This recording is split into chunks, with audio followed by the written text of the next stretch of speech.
has a moment with God, alone, with nobody there but the men who were with him, and they're leading him. They're leading him into Damascus. And this is not how he planned to go into Damascus. He didn't plan to come into Damascus blind, being led by men. He planned to come into Damascus strong, attacking men, snatching women out of the house. But it doesn't always end up like you thought. Just because you think something right now doesn't make it true. He comes into Damascus helpless. The powerful man is now helpless, blind, groping, depending on them to lead him. And God tells him to go to a man he doesn't even know, named Ananias. And there he is on a street called Street. Doesn't even know Ananias' address. Y'all don't hear what I'm saying.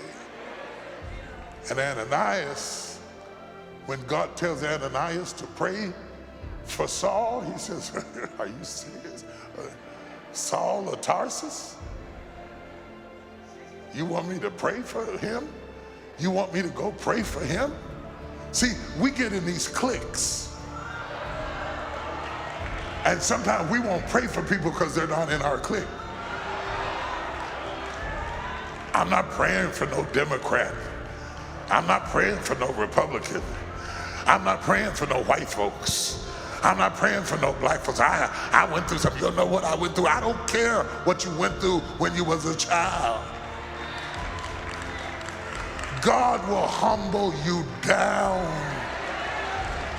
because God does not promise to always use who looks like you, votes like you, dresses like you to bless you.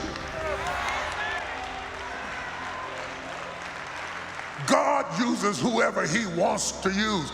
He don't meet with you. He doesn't do a poll. He doesn't do a census. He doesn't meet with the committee. He doesn't need board approval. When God gets ready to snatch somebody, oh, y'all got quiet. When God gets ready to snatch somebody, he will snatch somebody.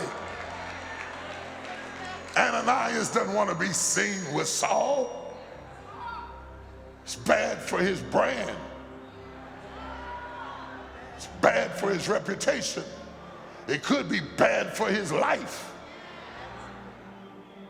And yet, God says, he prayeth now. There ought not be nothing that supersedes the command of God in your life.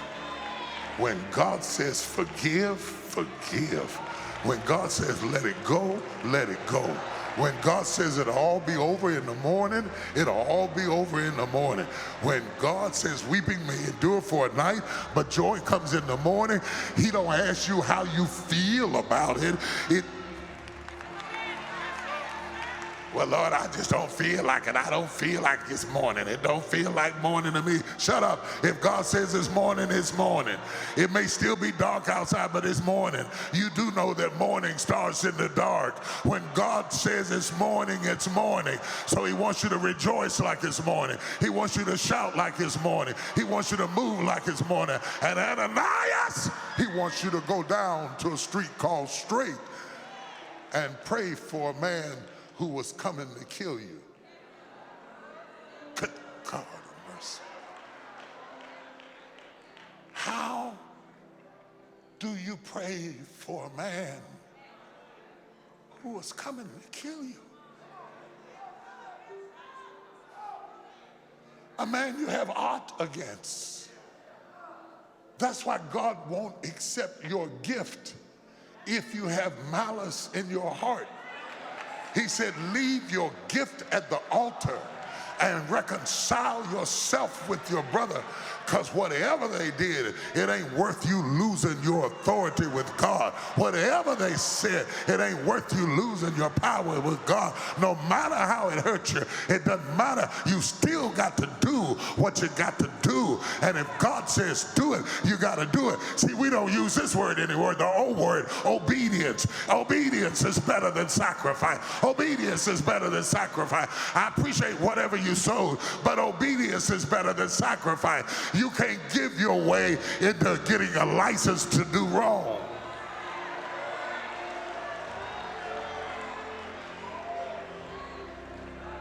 So Ananias obeys God, and he goes down there and he lays hands on the man who was going to lay hands on him.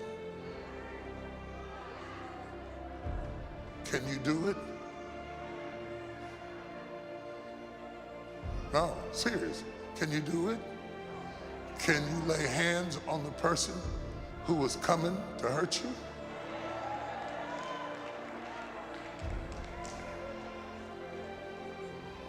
Ananias lays hands on Saul, who was going to lay hands on him. And the power of his obedience caused the scales to fall from Saul's eyes. I don't know who I'm preaching to, but I'm talking to somebody that if you would just do what God says do and stop wrestling with your ego and your pride and humble yourself, the power you would have. The scales fall from his eyes, and suddenly